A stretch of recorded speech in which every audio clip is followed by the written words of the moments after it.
alternate those routines, and by reducing where you need to and increasing where you can benefit from, you can continue to make gains. Whereas if you just tried to do it all, you're going to get a whole lot of nothing. Hey folks, Dr. Mike here for Renaissance Periodization. Let me tell you about the 2 limits to muscle growth in training that are very important. And this is a really cool theoretical discussion that once you understand it, and to be honest, it's not that hard to understand, you can begin to understand how to leverage your programming for much better results than before, and actually cure quite a bit of bafflement as to why you're maybe not making the gains you used to make.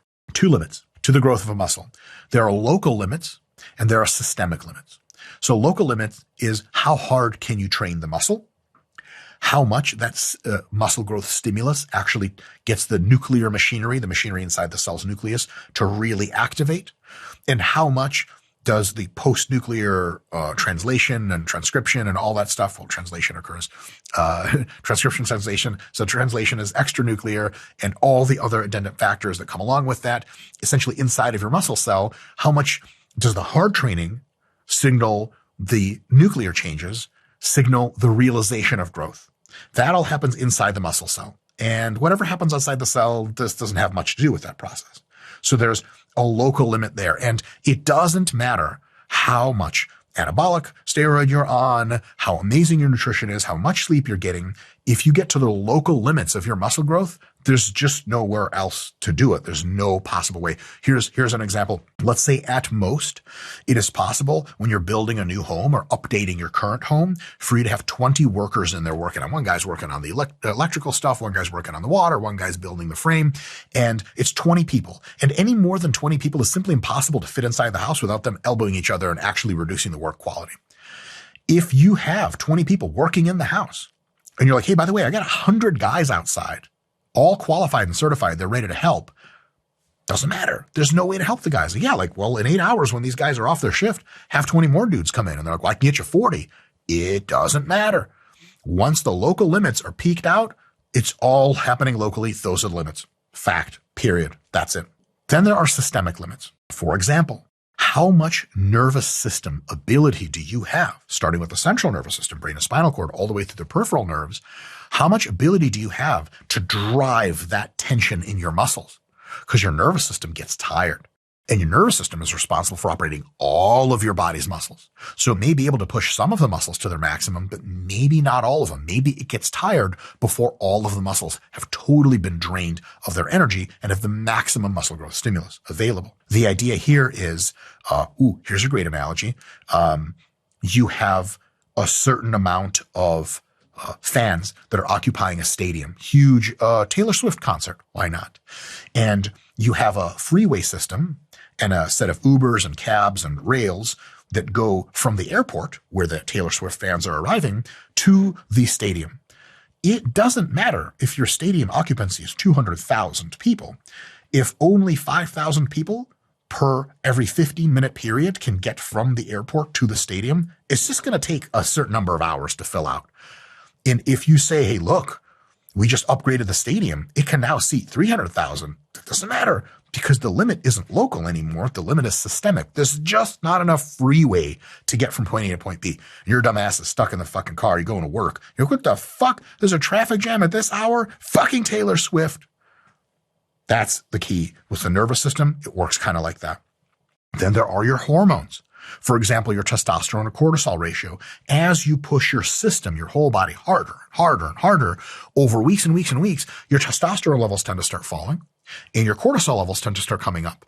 And your testosterone levels are very anabolic and promote muscle growth and recovery and all the wonderful things. Your cortisol, in the context of a hard training session, helps you go really hard. It's a fight or flight hormone. But chronically elevated cortisol levels disrupt your ability to burn fat as effectively, definitely disrupt your sleep, your recovery, and directly through various cell signaling pathways, mute how much muscle growth you're going to experience, even at the local cellular level. So if you push yourself so hard for so long systemically that your testosterone levels start to fall and your cortisol starts to come up, it doesn't matter if you've just trashed your biceps with the best workout. The amount of support they're going to get in growth is now highly limited, and thus you are limited by systemic abilities. And unless you can do something to take that testosterone, push it back up, take the cortisol and push it back down, you ain't going anywhere very fast. And the last limit is nutrition. If you have a muscle that's absorbing amino acids and glucose from the bloodstream at a certain rate, you can absorb fully and not really disturb the total balance because it's such a small part of the whole body. But if you just completely destroy all the muscles of your body with insanely hard training, there's a certain rate at which food enters from your gastrointestinal tract into your bloodstream. And that rate may be a little bit lower than all of your muscles drawing on it at the same time. So maybe it's possible to feed 2, 3, 4, 5, 6 muscles in your body to maximum through their whole growth and recovery window of several days after training. But if you train all 8 to 12, depending on how you count major muscle groups in your body, the amount of food that each one of them gets, even if you're eating for maximum, may be at some points of their recovery curve less than they can internally absorb.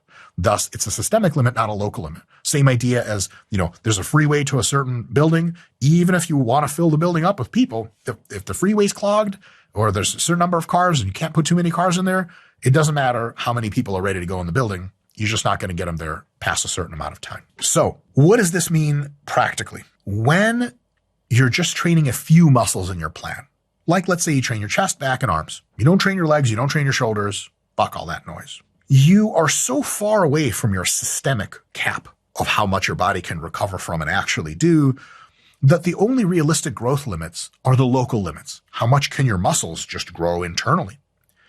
And because the local limits of muscles tend to be actually quite high, as illustrated by a series of studies over the past several years where a group that just trained quadriceps 3 times a week, I believe, in several studies was able to get north of 40 sets of quads per week and get better results than they did with 30 and with 20.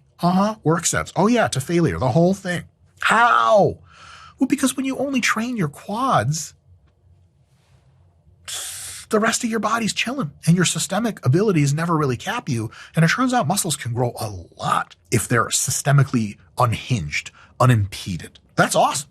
And it also explains why people are like, yeah, man, you want big quads, just train like a cyclist. Like, get on the bike for hours a fucking day? What about my upper body? And they're like, well, you should train that like a cyclist too, but with your arms. That didn't make any sense. Well, no shit. If you only have to train half your body like cyclists do, yeah, hell yeah, you're going to get big legs. But what about slapping a big ass upper body on top of that? Well, you can't do cycling anymore. You're going to have to change how you train your legs because it's just too much for your total system to recover. So if you're not training a ton of the muscles of your body, all of your muscles can grow super well and you can cook the living fuck out of them and do crazy amounts of volume and still recover, no problem, because it's really only the local limits that are the problem, that are the limiting factors. It's different than when you're training a bunch of muscles in your plan. If you're training chest and back and legs and shoulders and basically all the major muscle groups of your body, and fuck it, why not forearms and calves too? You might be very close to your systemic limits. And thus adding another muscle, you say, well, I'm going to also do some trap work, might really slow down the gains that you're currently making. As an analogy with the whole city situation, if there's a bunch of Ubers going to a special event in town, you guys know there's a big special event, especially not a huge town, you're at the other end and you decide, hey, I'm going to throw a comedy club situation. And all the people that came to the comedy club or want to come to the comedy club, they're trying to get Ubers and Lyfts. And they're like, the fuck, 30 minutes? Wait, what the fuck? Well, that's because them shits are at the other end of town doing some other shit. And that's just 2 events. Imagine having a city with a certain max number of Ubers and Lyfts, and all of a sudden you throw 10 muscle groups, 10 special events in one evening. Motherfuckers going to be waiting for Ubers for a long time. And thus the total number of people that end up actually showing up to the events is going to be much smaller than if everyone could get an Uber in 2 minutes, which seems like in Las Vegas, you could just always get an Uber in 2 minutes. I don't know how that works. In Metro Detroit, you're lucky to get an Uber at all. But in any case, you're going to look at how all the events filled up. And if you, let's say you're the person that ran all 10 events around town, you're like, man, like the ticket sales are really underwhelming. I mean, we polled all the people. Everyone wanted to go to the event. We're supposed to get tons more people to come. But the problem is the Uber was the thing that limited them. They just couldn't get there because the system is the transportation situation. And that system was the limiting factor. When you got a lot of events, that's just a couple thousand Uber cars, and they're going to go one way or they're going to go another. They can't take people to both events at the same time. You ride in a car and the car splits in half and one goes one way and one goes the other. So if you're already training all the muscles of your body, you add in traps. Not only will your traps not grow impressively because you won't be able to do the 30, 40, 50 sets per week that your traps can recover from, but you'll also be in a situation where any more trap training you do sinks the system demand even further. And thus the amount of growth support that your quads get, that your glutes get, that your chest gets is actually less than it used to be because now it has to split the difference of traps. Another way to look at it is like, oh, this is a terrible example. Scott, we're getting canceled. You run an orphanage, right? And you got a certain Scott's used to running. He ran an orphanage of sorts back in his other life. And it was all boys between the age of 18 and 22. I don't know how that worked.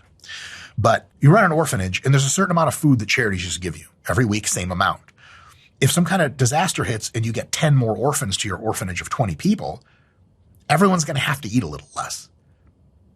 And that's just a fact because you got to spread the food around. Same idea with systemic resources.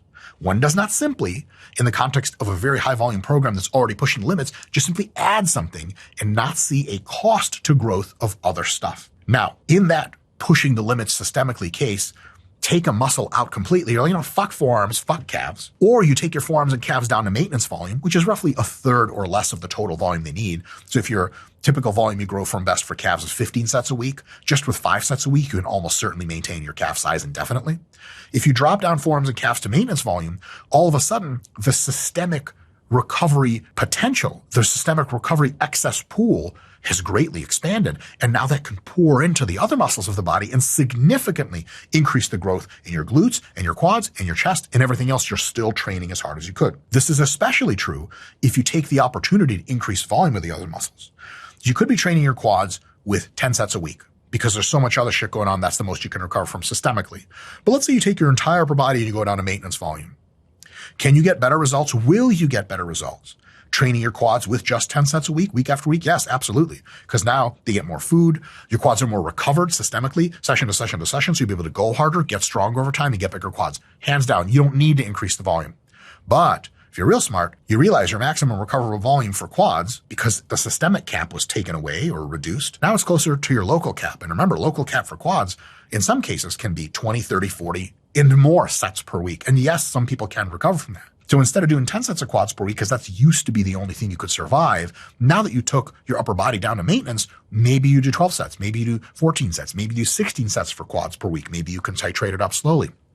Then, not only do you have the extra recovery capacity, but you're doing the extra volume that you're allowed to do. It's like, 5 of the kids leave the orphanage because their parents were recovered after the great disaster. Those 5 kids leave. The other kids left over. Well, they're not just going to stare at the food those 5 kids left behind. They're going to be like, fuck that. Let me get some of that shit. That's how it works. Here's an example to make it very, very distinct of what it feels like. And I'll talk about a little bit of what checklists to do. What it feels like to hit a systemic MRV. A lot of it comes with a desire to train effect. So here's the deal. Technically speaking, you can maximize most cases of muscle growth by pushing a muscle really, really hard, making it very tired and weaker than it normally is, sometimes even making it sore with delayed onset soreness. And then when that muscle roughly heals until you're no longer weak and you are no longer sore, you hit it again. Okay? You get tired, you get sore. When you heal, you hit it again. That's the rule. However much you can stuff into that and no more is probably going to be close to your maximum local ability to grow the muscle. Now check this out. You're doing a whole body program, quads and hams and glutes and chest and back and arms and all that stuff. And you're doing side delts. Side delts are a great example because you might be able to do 6 sets of side delts 3 times a week in an integrated whole body program. Maybe you train, 4 or 5 times a week.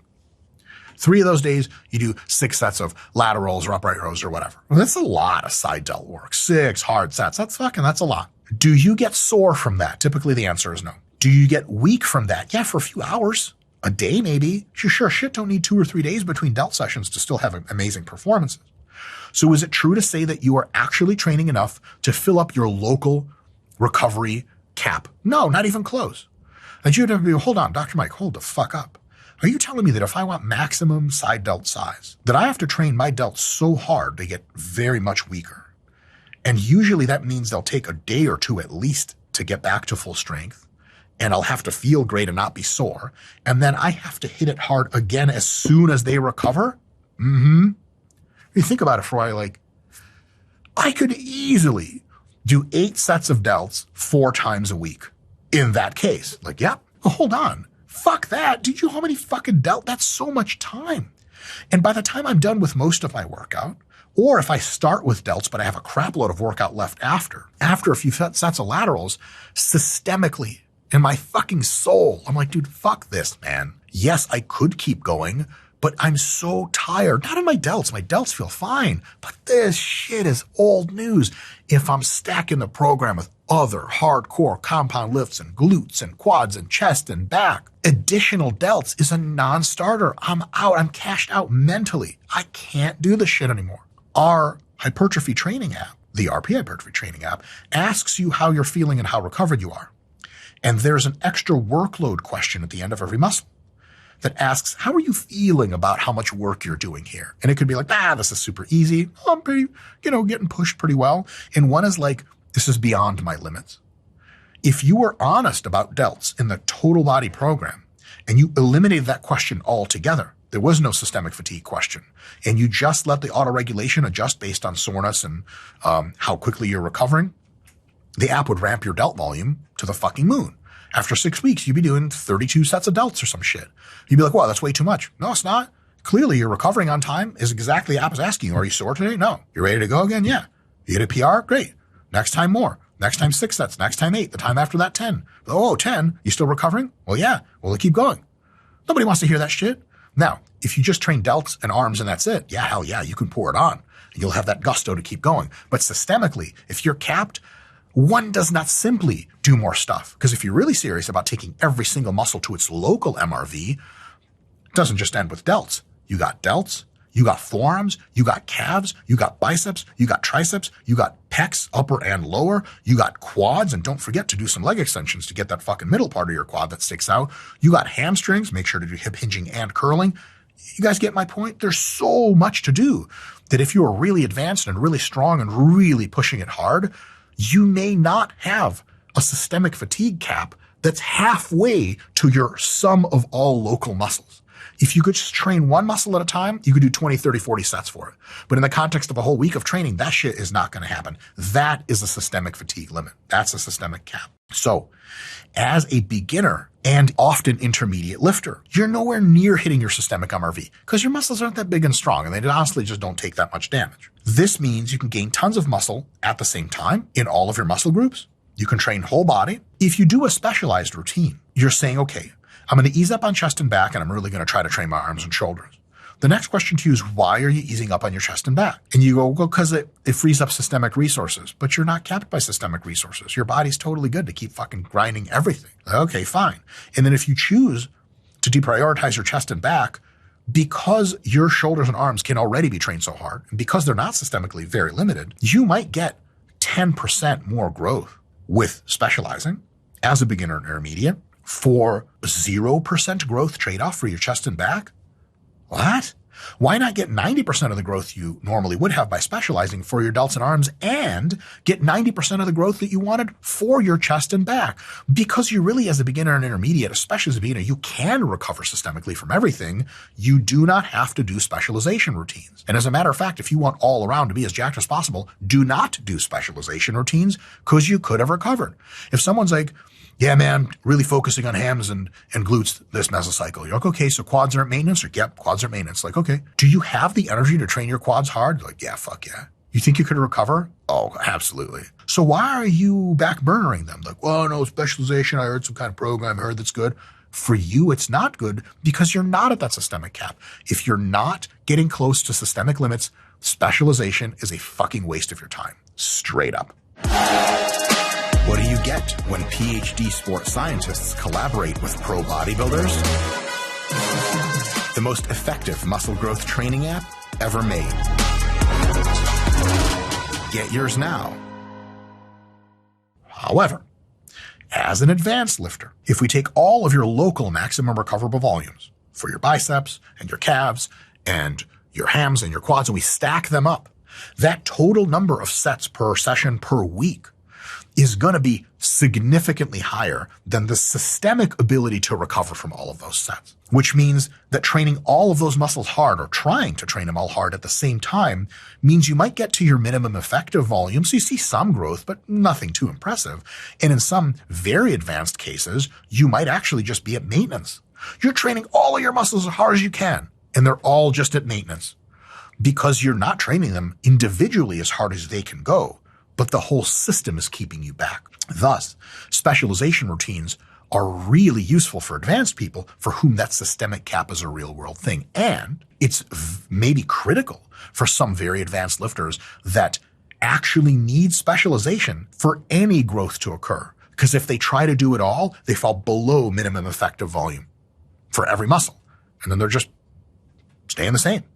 But if they take half the muscles and drop them to maintenance volume, which is very low, a third or less of your total volume, they get freed up so much resource that now the muscles they are trying to get bigger, they can push appropriately hard and get really good gains. And then for them, it ends up being a stagger situation. You prioritize upper body for a few months, then lower body for a few months, keeping the upper body on the back burner just at maintenance volume. Something you can do in the RP hypertrophy app, by the way. Shameless plug. And then you hopscotch forward, upper body, lower body, upper body, lower body. Every few months you change it.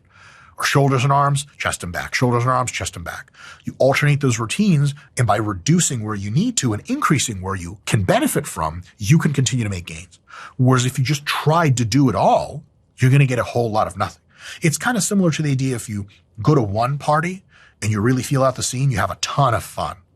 But if you try to get to like 5 parties in the same evening, it's just mostly transition time as you walking through college campus drunk, being like, sure hope I know where I'm going.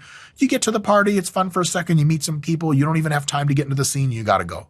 If you spread yourself too thin, it is very possible that you accomplish very, very little of what you have to do. Imagine this. You're at a party you're at a party to try to get laid, right? That's the only reason anyone parties as far as I can tell. And you're like, and your friends say like, okay, we're doing a bar crawl, party crawl, 5 parties, we got to hit them. You are putting in the work, talking to a beautiful dame, see? Talking to a nice girl at one of these parties. And you know, like when conversation's just kicking it and you know, it's just a fucking matter of time and she's giving you all the signs, you know, it's a matter of time until she's like, hey, like, yeah, you're the fucking man. Let's get the fuck out of here. You just put in the work, right? Put in the familiarization time. Imagine that like about 5 minutes before you calculate, she's going to be like, yeah, fuck yeah, let's get out of here. Your friend's like, hey dude, we're going to the next party. You're like, oh, God damn it. Can't I just stay here for a little longer? Like, nah, man, we got a hill of parties. And you're like, but why? We're not at any one party to even fucking get laid. We're in and out. What the fuck? Which is the same thing as if you train all of your muscles a little bit as an advanced lifter and you never train any single muscle enough to get it to grow. Yeah, you're at maintenance, but I'm going to say that again. You're at maintenance. You go to the gym for maintenance and suffer for maintenance? Probably not. So how do you tell what to do? Because we got beginners and intermediates, then we got advanced. Which one are you? It's a spectrum. So how do you tell if it's time for you to try specialization or if it's better for you to do all around? If you can train all of your muscles and challenge them to come close to their individual MRVs, their local maximum recoverable volumes, then keep crushing out whole body routines. How do you tell? You can train your muscles so hard that they fail to recover on time for the next session. That's too hard, but at least you know you can go too hard. If your hamstrings can only take 6 sets before they get so sore you won't recover for next week or for next session in that week, and you're able to put in the work to go to 7 sets each time, all you got to do is come back to roughly 4 to 6, and then you're cooking it, and then you're good. And systemically, you feel just fine. Someone's like, dude, this whole program kind of getting overwhelming? Like, not really. Like, it's not hard to do all that work, all those muscles. Like, no, I feel quite good. Like, all right, keep cranking. If you can push the local muscles to their limits, no problem, then you're good to go.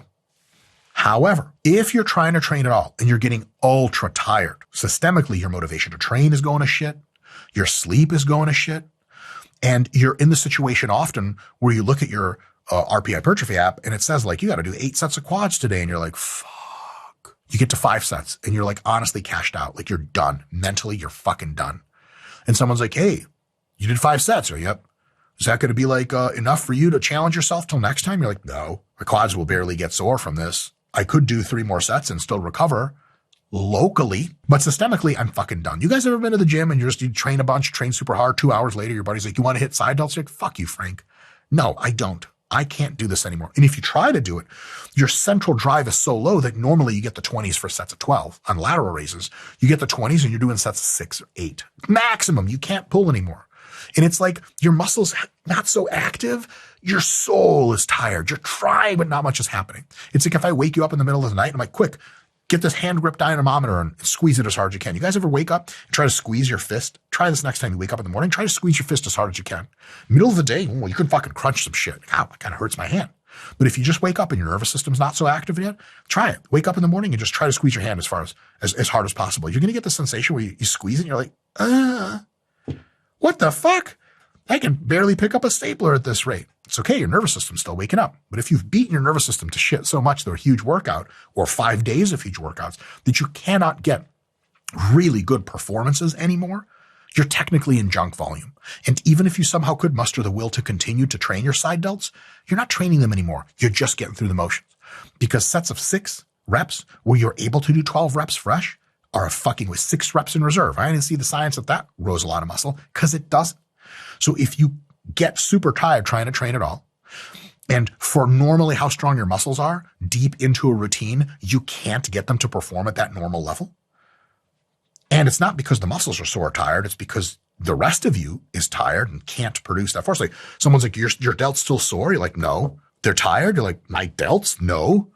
I'm tired. And if you can really honestly say that, you could use some specialization, because then you can back up on some muscles, put them at maintenance. You'll give yourself so much breathing room to take those local MRVs of the muscles you want to get big at that time and really fill them in, so that when you're on set number 8 of side delts and someone's like, how you feel? And you're like, fucking yes, I feel my delts. And they're getting tired. Thank fucking God. And you know what? In 2 days when they're healed, I'm ready to hit it again. And not 6 sets, but 7. And then we're going to see how that works. If that's the case, specialization is for you. If you can survive your whole program and get amazing results without ever feeling overwhelmingly systemically tired, you don't need to specialize, because you could just be growing at all. Why specialize? Give that some thought. Tell me your stories in the comments about specialization and if it did or didn't work for you in the past and your experience with it. And tell me some stories about systemic fatigue and how bad you felt or how good you felt. Say whatever you want.